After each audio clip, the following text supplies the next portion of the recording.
سیاست سے بالاتر ہو کر ہی تو آپ اقتدار میں آئے.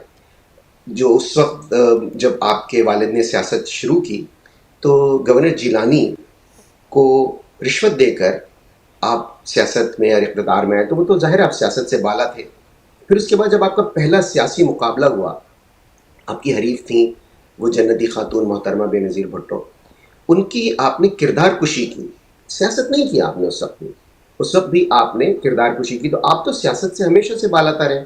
پھر جب ضرورت پڑی کہ آپ قانون کا سامنا کرتے تو آپ نے غنڈہ گردی کی، بدماشی کی، سپریم کورٹ پر حملہ کر دیا.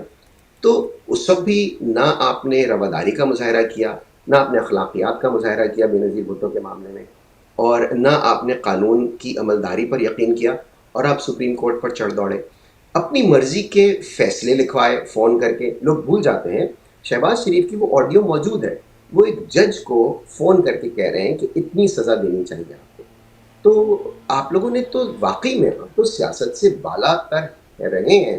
آپ کے لیے کون سی نئی بات ہے؟ پھر سیاسی جد و جہد کا جب وقت آیا، آپ تو ڈیل کر کے جنرل مشرف سے فرار ہو گئے ملک سے، اور پھر جھوٹ بولتے رہے کہ جی ہم نے تو کوئی معاہدہ نہیں کیا.